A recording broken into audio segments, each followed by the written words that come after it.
I think the gents on the right, green suit. Hello. Yeah. Congratulations on your win in your party election. And also wishing a speedy recovery. My name is Arvin. I'm from Cheku, the in-house magazine of UTC. I just want to pick apart your view on this one matter.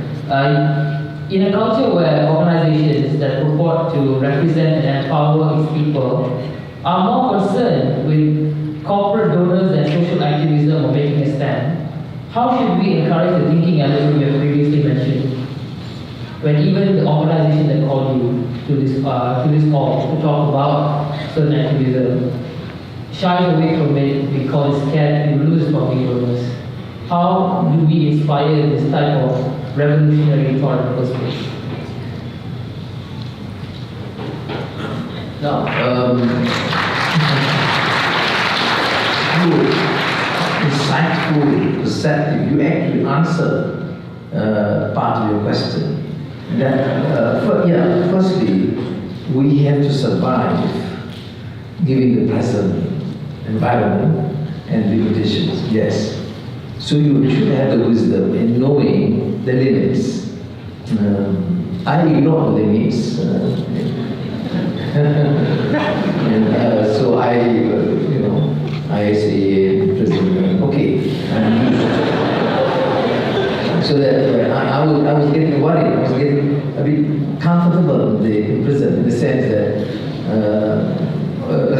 I observed the routine so well. How many books I should read. And I finished amazingly some of these classics in a matter of days, which would take months outside. I finished the entire works of Shakespeare with copious notes, more than 5 times. Of course, memorized many of the verses of the Quran, and went through all the philosophical writings of Chinese philosophy, Indian, Arab. So I think that's why I said no regrets, because I will not be able to do that I have not been incarcerated. So I'm not suggesting the government should incarcerate people, but view it positively. Similarly, when you encounter problems, okay, corporate donors come, they may have the best of intentions, but you have your stance on environment, on exploitation, on the plight of the workers, on the welfare of the masses. That is your fundamental principle that you must protect, and you have to then encounter some difficulties. Some ministers may choose not to attend, or some corporate sponsors may choose to withdraw. You take the risk. Now, if because of what you say, the corporate sponsors withdraw, you tell me. You have an advantage now, right? Yeah. But before, you will lose money. Now, I don't think it will happen. So under this administration of Tuna, we give repeated assurance that this right will be preserved. So we would then encourage more participation. So there will be risk. I mean, I will believe in any study. You want to excel your studies. There is some of the dates with your girlfriend are going to be cancelled, and she may just find someone else. Yeah, I'm sure you have experienced some of that.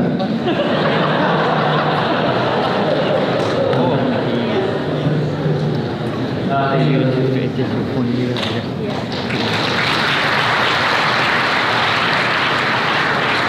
Yes, Jen on the front lane of Manga. Hello, my name is Shariman. I'm representing as ASEAN Consultative Council, and 7 days ago we just had Happy ASEAN Day. So my question is that in the era of globalization and multiculturalism, I want to know what's your view towards Malaysians on accepting more immigrants and expats coming here in Malaysia, as well as how people from outside accepting Malaysians as well. First, let us look at ASEAN. ASEAN, under Toraza, then ada Malik, sama kita kacauan, Tan Kawan, envisaged this region independent, neutral, economically vibrant and free. Well, we have not seen ASEAN countries that free or that independent in that stance, but you see the pioneering spirit of those who share these ideas. To me, it is something spectacular. I mean, you must remember that the charter was written in the 70s. And when I look at it in the 1990s, I remember, I said, look, I mean, with all the criticism of rebelling against those leaders in the past, they had that vision. Now, ASEAN was successful in many ways, but must be, of course, open to criticism in the way they dealt with Myanmar, and Aung San Suu Kyi, Aceh, Papua New Guinea, and lots of problems, okay? Particularly the reluctance to comment, influence the direction of many of the atrocities inflicted against minorities or groups within these countries. So we have to deal with the issue of migrants. Now, the most effective way is to deal with the problem at source. Easier said than done. Now, failing which, we have to contend with the fact that we have to accept some responsibility in dealing with the migrants and treating them as human beings, not slaves. Our problem is when we treat our workers or foreign workers, it's just like modern slavery. And mind you, it's unfortunate because many of our leaders were either part or condone these excesses. No. We invite those workers and then treat them, ransack their property, steal their belongings, and send them back. And I think I would certainly agree that we continue to address this issue of foreign workers and migrants. We have to deal with it. The issue of security, the issue of internal political reaction. So when there's unemployment, migrants, there are problems. I was in Turkey for some time, and President Erdogan had to face, because there are 4 million migrants from Syria and all the Middle Eastern countries. They had to contend with, and the European governments talking about human rights, showing extreme reluctance, particularly having Muslims to their countries and societies. We do not have the right to espouse these moral principles or Islam if we continue to treat human beings as slaves.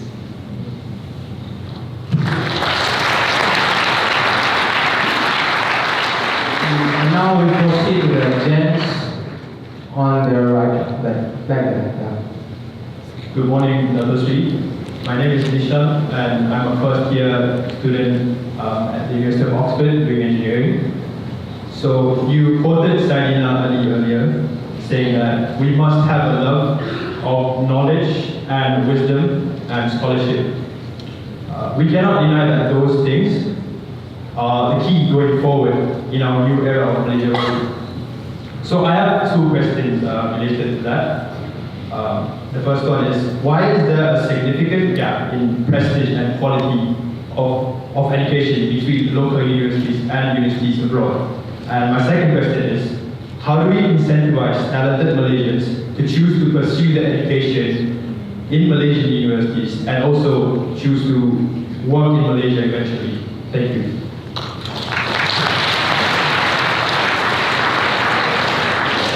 You are a first year student, you look a bit smart, right? Okay, now,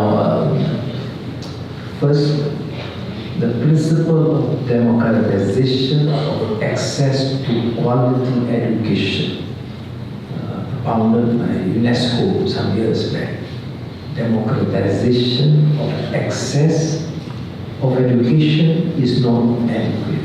It must be quality education. Of course, very sensitive subject. I taught at Georgetown University, University of Oxford, and met students, of course. And you can see the quality of students. I give assignments, for example, 10 articles, 1 book. For my students, I want them to prepare and discuss the following week. 25 students at Georgetown University, without exception, when I tested them, all of them has gone through it. The papers, the articles, and the 2 books. Some, of course, not truly thorough, but at least they took their task well. And this, I think, need to be realized by our and appreciated by our university professors locally. That there is concern, a growing concern of this mushrooming of universities, but little concern about the welfare of universities.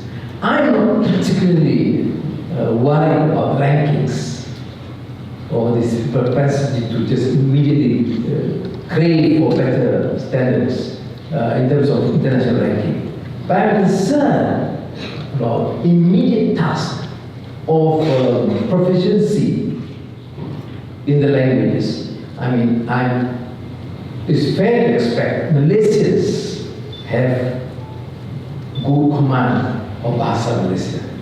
And I don't wish to state that I would like to compromise on that. I will never compromise on the principle of mastery of your own national language. But having said that, universities, you crave for knowledge, your level of proficiency in the English language must be guaranteed. We cannot have premier institutions not having mastery in this second language. I'm not talking about communication English. I mean, you speak English and you want to have mastery of English. You have not read any of the classics. You have not heard William Shakespeare because no, this is literature. We believe in science and mathematics, and literature is not that. You cannot master a language without literature. So you must understand and appreciate the need to enhance, or the Americans say enhance, the level of proficiency of the language. And English remains an important international language. I know there's controversy about Chinese, I have no problem with that. We want to have students who want to have mastery of the Chinese language. Earlier on in the 40s or 50s, there was a big debate for Chinese because then it means Chineseness and it means Chinese mastery, etc. But now, no. I look at the importance of Chinese as an economic language. So you must have good command of the English language. But if some choose to master Mandarin or Arabic or French or Russian or German, they must be encouraged to do so. Our universities must have centers of learning as centers of excellence, which means rigorous discipline to ensure that students master these languages, master their skills, and enhance their standards. We must have a greater sense of assessment for their professors. I understand when I was a professor at Georgetown University, professors were assessed at the lower level during every semester, but certainly every year. Students will have the opportunity to assess in terms of how many books, what is the level of understanding, how many assignments. That will compel the professors again enhance. I appreciate that question because I think, to my mind, as a former education minister, myself, I'm an educationist. I'm not a politician. I'm educationist first. I love scholarship, as you say, but sometimes Aziza used to tell me that I chose the wrong profession. Too late, my sayang. I told her, too late to tell me to change profession now. But it's a great concern addressed by many of the intellectual luminaries in front of me have lamented about the declining standards of our educational institutions. I would not name them, but certainly cause of concern. I have seen now numerous graduates, young graduates coming up, and have discussions with them. We have, the AIC Anwar Club, series of dialogues with university students. Now, of course, it's a major concern. A country cannot move in a new Malaysia without starting from this core principle of education. I'm not talking about literature or language, but also science, technology, services, every single discipline. But students must be given the equipment. They're not robots. They're not sacred cows, as even Elite espoused in one of his earlier writings. Ivan Illich, talking about education to create youth with some understanding of their discipline, but their society, but not as sacred cows, because they can think beyond their own discipline. And who asked to tell us, quoting Oppenheimer, that we don't want a situation where people learn. You go to premier universities, go to a particular stream, excel in particular studies, and then you end up knowing more and more about less and less. You know more about your particular discipline, but you know virtually less or nothing else. You can have endemic corruption. I don't know. Why? I'm professor engineering. You can have massive neglect or marginalization of part of society. I don't know, because I'm a banker. That is a major disease inflicting our education system. But this particular question compelled leaders, particularly in the new Ministry of Education, to address the issue of the declining standards of education in this country. The sooner we address this, the better for it is for this great country of ours. Thank you. Due to time constraint, I'm sorry that we can only take one last question. I'm just only for those who already stand up and queue up in the hallway. And yeah, I think for the last one, we should take a lady for the last question. Yeah, please. Very good morning, my name is Swati. I'm from the small town of Pulau Intan, and I'll be pursuing law at university soon. First of all, I'd like to express my deep admiration for your selfless fight for change for this nation. You talked about discourse earlier, but I believe discourse has been built up to have a negative connotation in Malaysia, especially reinforced by laws like the Sedition Act, where it is deemed seditious to even question our constitution.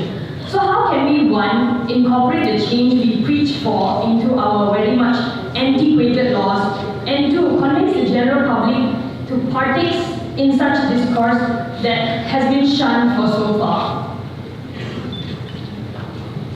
The lady at the front, can you please stand up and ask your question?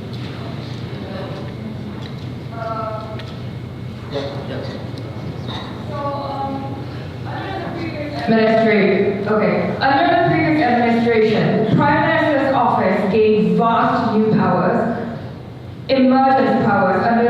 National Security Council Act that can be used to suppress political dissidents in this country. As a politician, primarily the president of PKR, what is your response?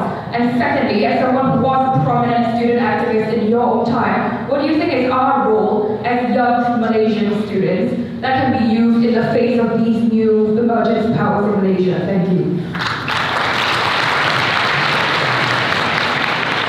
I have the sweet talent to allow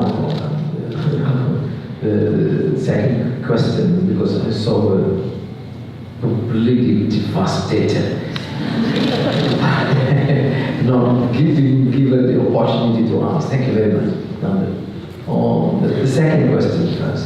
I have applied to the courts in the last few years to declare the latest amendment by Prime Minister Najib on the emergency laws as unconstitutional. It is still pending in the courts. Of course, had the court adjudicated that particular case last year, I would have lost it, knowing the judges. So in our series of trials, it's not a matter of knowing and comprehending the law, but knowing the judges. So now, hopefully, there is that propensity and preparedness to undertake reforms and changes in the judiciary. What is required is not because I applied that last week, but adjudicate based on facts and the law. The law is unconstitutional, and the courts must have the courage to declare them as such. Yes, Prime Minister Tun Mahathir had already indicated that some of these draconian measures will be dismantled. Like, no, normal government process take time. I have applied to the courts for the last 2 years on this particular issue. Now, the first question is the issue of some of the other draconian laws. Sedition Act, I think the spirit in the Pakatan Harapan is, of course, to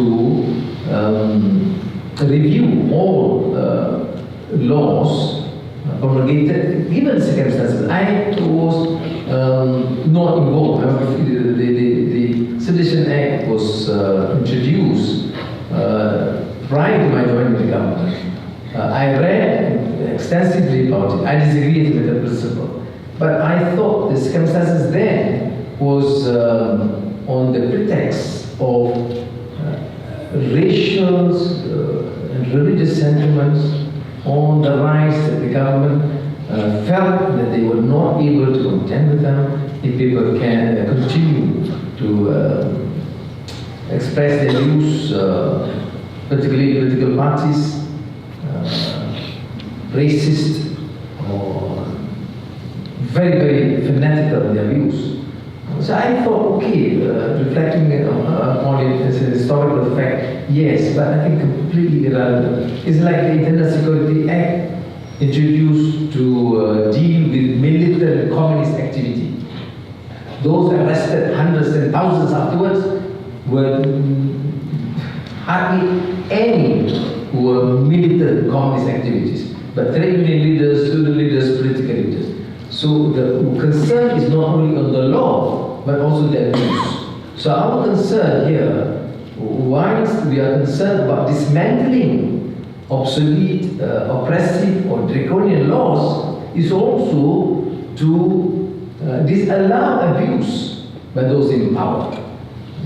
That is our task to ensure that these abuses must end. And I appreciate that point. But I think on sedition law per se, there is already a commitment. That is why the charge under sedition law, a number of cases have been withdrawn by the new Attorney General. Partly because in the spirit of the desire of the new Pakatan Harapan government to repeal some of what we consider as obsolete draconian laws. But notwithstanding this, you young guys shouldn't worry so much about these oppressive laws. You fight and demand that they should be dismantled. but it should not stop you from expressing your views. Because as I said, always remember the pleasure of having minorities. If you are ditched by your boyfriend or girlfriend, probably is better for you because you get a better one. It's always think positively. If you start thinking of problems, you will never. I mean, you think contemplate for far too long. That is the difference with the young and elderly. Once you get above, say, beyond 30s and 40s, you tend to contemplate. If I do this, it will be this. If I do this, it will say this. You see, too many ifs. Like the Rudyard Kipling ifs. Now, your task, just do it, okay? You make some mistakes in the process, but there's a learning curve. No, I'm not suggesting you make major mistakes throw yourself out the window. No, I mean minor mistakes, questions asked, or expressing your views, particularly with sincerity from the heart. You see, we talk about conscience. The young must express themselves well. Why do we lose the core of young leaders in this generation? We don't have. Because the system has been put in place to deny the right of students and young leaders from expressing their views. So you have a better crop of leaders in the opposition, among the young. You look at the debate in Parliament in the last few years when we were in the opposition, mind you, it's astounding the difference within the young leaders in Pakatan Rakyat, Pakatan Harapan, and the government. So it is the incumbent on us, therefore, the young, for us to allow the space, democratic space, for students to express themselves. So remember, not a captive mind, not the pedagogy that Frantz Fanon was talking about, but the spirit of reform expressed by Ortega Y Gasset and Lazzatul Ma'arifah Sayyidina Ali. Thank you, terima kasih banyak, saya hargai.